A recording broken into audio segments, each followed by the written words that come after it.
bebas. Oke, kita mulai ya. Jadi pembukuan adalah sarana untuk menjadi mencatat transaksi-transaksi yang terjadi dan mencatat aset yang bertambah dalam satu proses bisnisnya. Nah, kalau di sini disebutkan itu, nah ini bukan saya ya. Kalau ada Hutagaul sini bukan saya itu. Ya, ini ada orang penulis yang namanya Hutagaul. Dia bilang mendefinisikan manajemen pajak sebagai proses perencanaan, implementasi serta pengendalian kewajiban dan hak di bidang perpajakan sehingga sepenuhnya dapat dilaksanakan secara efektif dan efisien. Jadi dalam proses pembuatan laporan pajak harus ada namanya laporan keuangan. Jadi laporan keuangan itu harus ada. Jadi itu yang direncanakan, diolah supaya sesuai gitu loh. Ya. Jadi kalau kita bicara mengenai laporan keuangan di perpajakan itu sangat penting karena kalau nggak ada laporan keuangan, kewajiban perpajakannya akan nggak bisa lah terlaksana gitu lah. Ya. Jadi karena bagaimana dia mau menghitung? Orang nggak tahu laporan keuangannya ada atau enggak. Kan nggak ada, nggak bisa kan? Maka laporan keuangan atau laporan pembukuan atau pencatatan itu adalah untuk penerapan ketentuan perpajakan secara benar. Nanti kalau orang pajak nanya, kamu pembukanya mana? Nggak ada. Lalu kamu bikin SPT dari mana dasarnya? Kan gitu kan? Oh sekarang ya sudah dianggap tidak benar gitu kan? Nah kemudian ini juga untuk efisiensi laba dari sektor pajaknya. Jadi kalau perusahaan itu bikin laporan pajak kan diatur dulu nih. Kalau kita bicara PPN, PPN itu kan penjualan menggunakan faktur pajak. Nah, dasarnya pelaporan pajak atas penerimaan kita dari PPN-nya. Jadi jangan ada orang misalnya sudah PKP, lalu laporan PPN-nya nggak ada, nggak artinya bukan nggak ada, laporan penjualannya tidak sesuai dengan laporan PPN, pajak pertambahan nilai. Nah, nanti itu menjadi diperiksa oleh pajak. Nah, kalau kurang lapor, dia harus lapor, ditambah denda, dan ditambah penalti lagi. Itu denda bunga dan penalti. Jadi itu nanti jadi 2 kali kena jadinya kan. Oke. Nah, ada namanya emosional perpajakan. Emosional itu kan misalnya gini, wajib pajak berusaha membayar sekecil mungkin. Walaupun sebenarnya kalau punya duit, kalau punya penjualan 300 juta sebulan, ya kan? Berarti kalau setahun 3,6, ya kan? Nah kalau 3,6, misalnya dari 3,6 itu, misalnya untungnya ada 50%, ya kan? 50%. Kalau 50%, dia kan bayar pajaknya, biayanya berapa? Biaya lain-lainnya misalnya taruhlah 10%. Berarti dia masih untung 40%. Kalau dia bayar kali 22% sekarang, coba berapa dia harus bayar? Maka secara emosionalnya orang kayak kita, misalnya pengusaha, dia bilangnya, ngapain bayar ke pemerintah banyak-banyak. Nah, cari lagi, ada penyusutan, cari lagi, karyawannya hanya 10, tadinya dibuat menjadi 20, jadi banyak, tapi di bawah PTKP misalnya.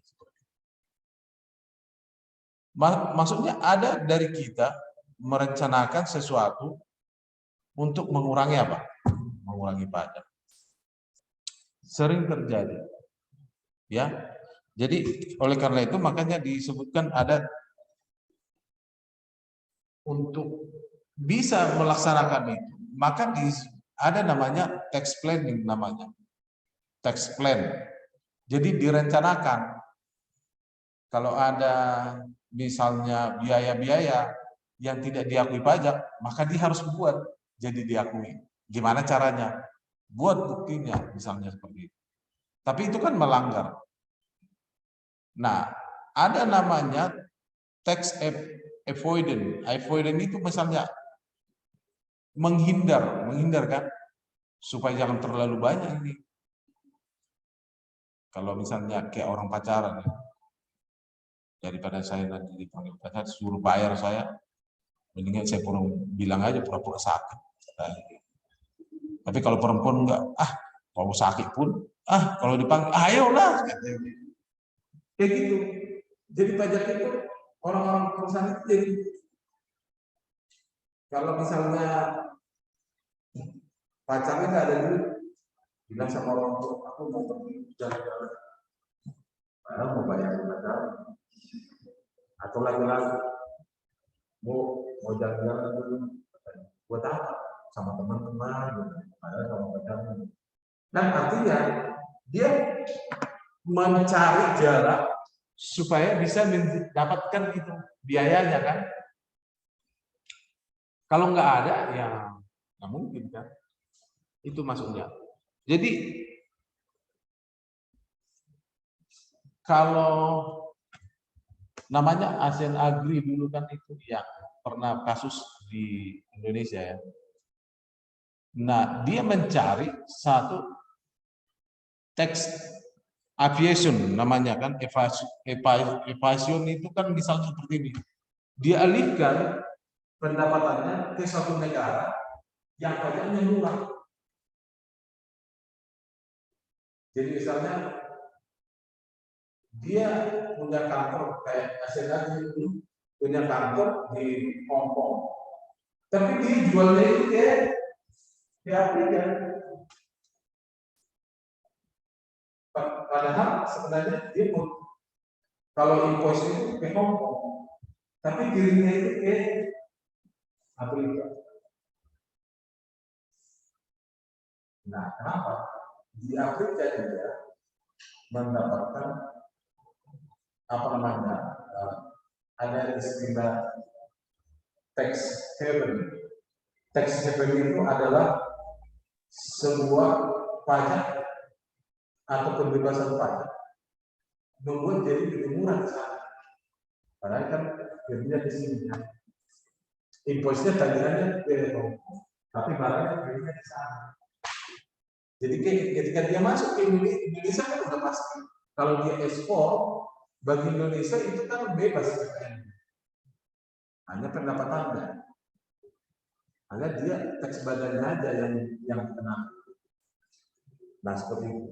Jadi kenapa dibuat pembukuan itu? Untuk mencatat transaksi-transaksi seperti ini. Lintas negara oke. Tapi di lokal pun banyak yang dibuat. Misalnya ada perusahaan ya, kalau di undang-undang perpajakan kita kan kalau di atas 4,8 miliar setahun berarti dia wajib PKB. Dia menggunakan tarif pasal 17. Berarti dengan tarif kalau sekarang itu pasal 17 itu sudah 22% dari laba. Nah, supaya dia jangan bayar itu, maka dibuatlah 3 tahun terakhir, misalkan kalau penggunaannya kalau PP 2023 tahun 2018, 3 tahun setelah itu dia bisa menggunakan 0,5% pajaknya. Supaya dia tidak membayar 22%, maka digunakan selalu penjualannya di bawah 4,8. Ya kan? sehingga dibayar pajaknya 0,5%. Itu salah satu strategi pajak. Ya kan? Loh, coba kita pikirkan dulu, Jokowi kenapa misalnya membuat supaya setiap barang yang ditambah harus menggunakan proses berikutnya. Proses bunyi di Indonesia baru dikirim. Kenapa? Karena kalau dia proses, kalau dulu kayak Freeport, dia ambil semua tanahnya, dikirim keluar. Nah, undang-undang PPN kita mengatakan kalau dia diambil langsung dari dalam berbumi, tidak dikenakan PPN. Ya kan? Artinya orang kalau sudah menguasai satu lokasi, dia hanya bayar PPH, ya kan? PPH dan harganya lebih rendah. Jadi ketika dia angkat, kopi masuk ke kapal langsung. Nah, prosesnya itu tidak ada PPN. Karena aturan perundang-undangan yang menyatakan. Tapi kalau misalnya dia proses dulu di sini, di stop file di sini, maka diproses, maka ketika dia jual, tidak PPN. Nah, itu makanya Pak Jokowi itu membuat seperti itu. Karena selama ini kita dikuras terus. Udah begitu ditanya di bawah langsung diatur. Itu kan bicaranya dia tambah emas. Ternyata di situ ada uang, ada istilah, ada macam-macam. Jadi menguntungkan pihak kedua. Sementara kita menjadi miskin. Nah, itu tuh. Jadi makanya dalam undang-undang Cipta Kerja yang dibuat itu tertanam dan tersusun rapi supaya pajak itu benar-benar ada di Indonesia. Nah, itu makanya. Kenapa diproses seperti ini? Karena supaya kalau saya pernah bekerja di pertambangan sebagai sebenarnya kita kan bukan orang pertambangan, tapi karena masalah pekerjaan saya diangkat menjadi manajer operasional satu beberapa saat. Kita hanya bayar orang bertambang itu, dia hanya bayar konsesi aja. Per hektarnya itu 100 juta. Coba kalau 1000 hektar, kalau dia 5.000 hektar, berarti 100 juta kali 5.000 hektar. Kan? Itulah yang dibayar pemerintah. Itu pun daerah. Lalu nanti dapat royalti ke pemerintah. Berapa persen? Kalau masalah itu nggak sampai 25%. Itu yang dibayar. Setelah itu mereka bebas aja. Baru nanti uang ke daerah itu. Paling dibayar berapa? Uang apa namanya? Karena misalnya batu bara. Uang apa? Debu berapa? Uang debu kalau itu dibayar. Itu pun yang makan, bukan orang-orang yang makan siapa? Yang pemerintah daerah dengan politik ini. Nah, seperti itu. Maka kalau ditanya berapa biayanya? Biayanya besar. Dicatat di pembukuan, data orang pajak dicatat di pembukuan. Oh, biaya kami kasih ke warga ini, kami kasih. Enggak diakui oleh pajak. Akhirnya perusahaan menimbulkan biaya-biaya supaya diakui oleh pajak. Timbullah gitu. Maka pembukuan itu sangat penting supaya membuktikan bahwa kami benar-benar mengeluarkan biaya itu. Nah, jadi sering kita berargu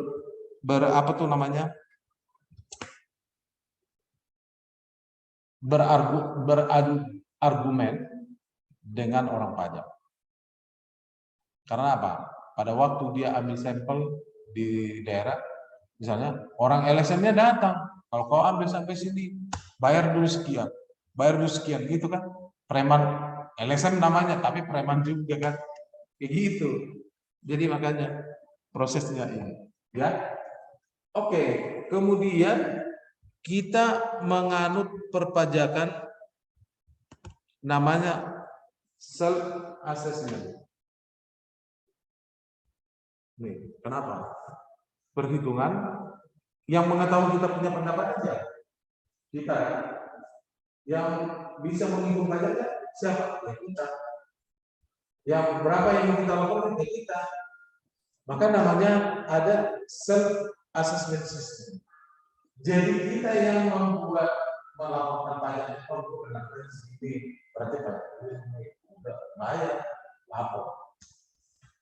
Itu namanya self assessment. Jadi pertanyaan, maka untuk membuktikan yang kita laporan itu kan kita menghitung, kita harus ada dasarnya. Loh, mana catatannya gitu loh. Jadi kalau nggak ada catatannya gimana?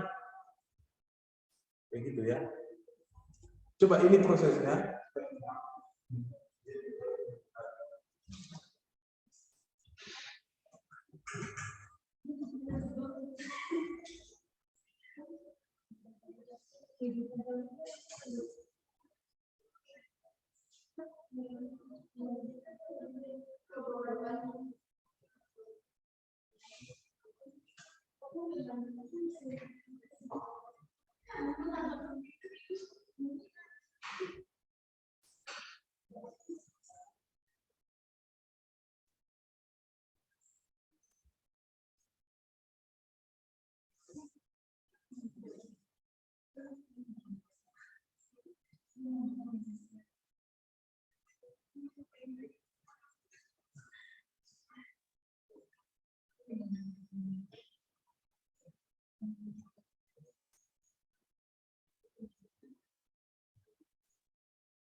Oke, nanti ini dipelajari ya. Jadi artinya kalau misalnya menghitung dan pelunasan pajak kehutanan berapa, kreditnya berapa, ada kreditnya.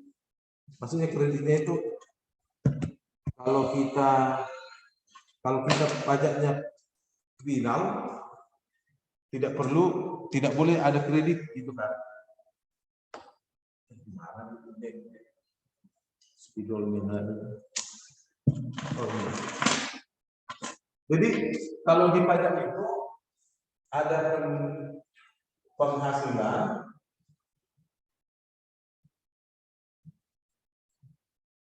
ya kan? Maka nanti penghasilan dikali tarif pajak.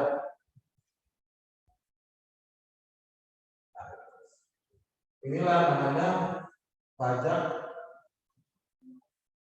terhutang. Maaf Pak, papan tulisnya belum terlihat. Terhutang ya.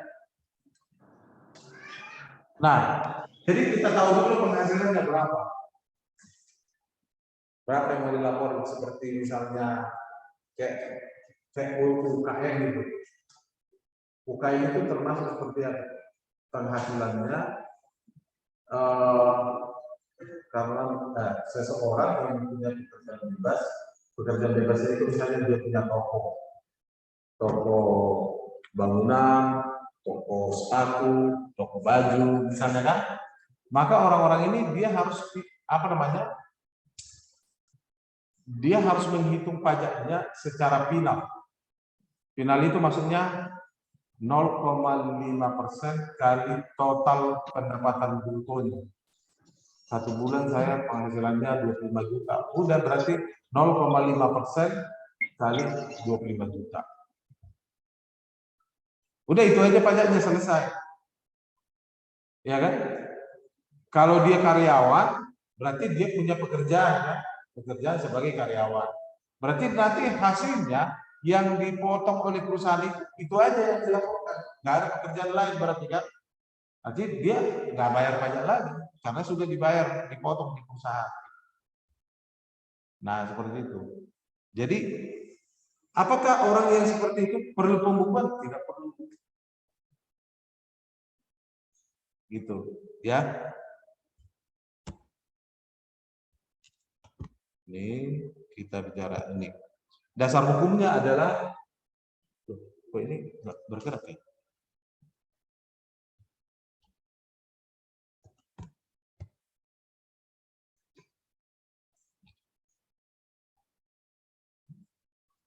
Kenapa dia nggak bergerak?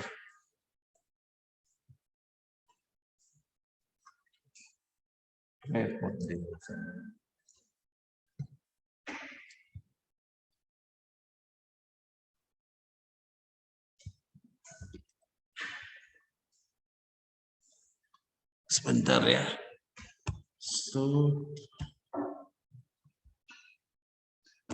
Ada wanita cantik. Loh, kenapa dia ini?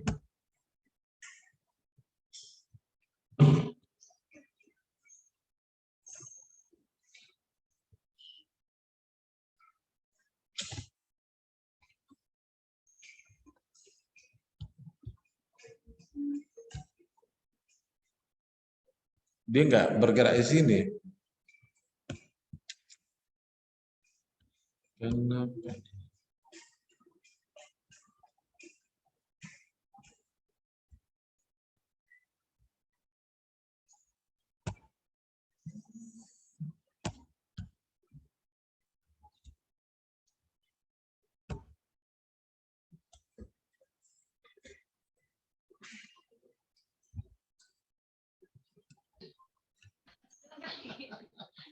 Kok lucu?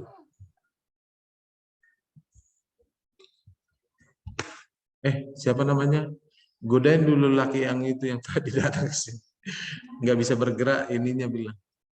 Nggak bisa bergerak apa namanya? Slide-nya. Itu lagi di situ dia. Minta tolong bilangnya. Iya, jadi pembukuan itu mau dia. Jadi pasal 28 ayat 1 Undang-Undang KUP menjelaskan tentang pembukuan melakukan kegiatan usaha atau pekerjaan bebas dan wajib pajak badan di Indonesia wajib menyelenggarakan pembukuan. Ininya nggak bisa bergerak, mentok di sini digerakin nggak bisa. Apa ya?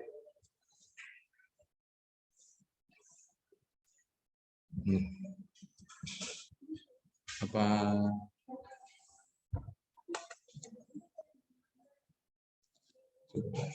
coba ya.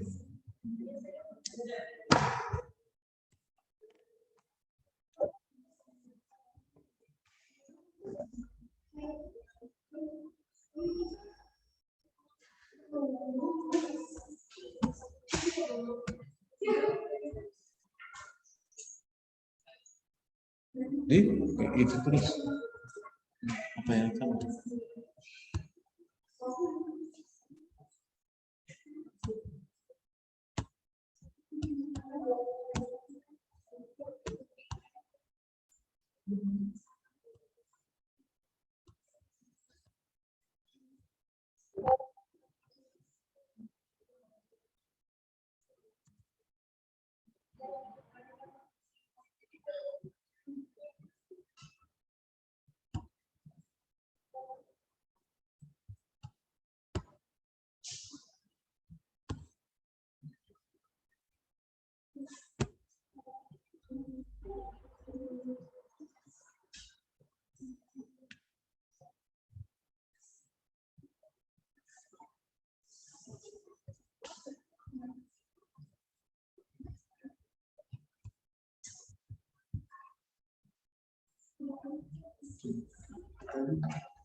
Ya.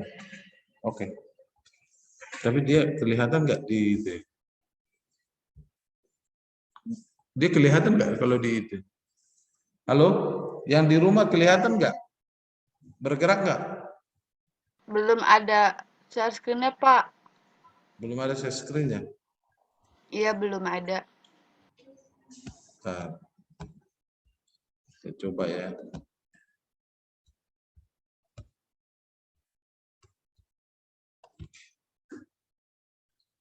Ada belum? Ada, Sudah? Pak. Sudah ya? Ada. Oke. Bentar. Sebentar. Bergerak kah? Bergerak, Pak. Oke. Udah, kasih Pak ya. Nah, undang-undang KUP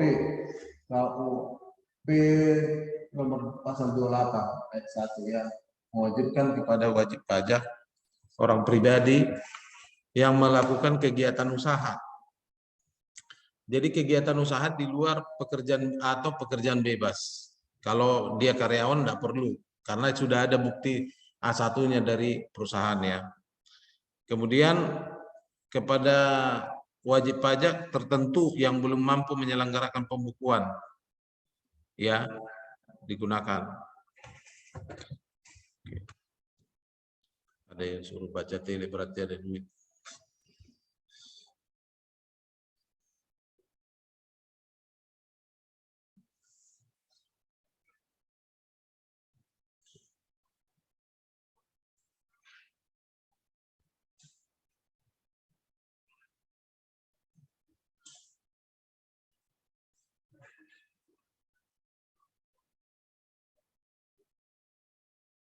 Oke.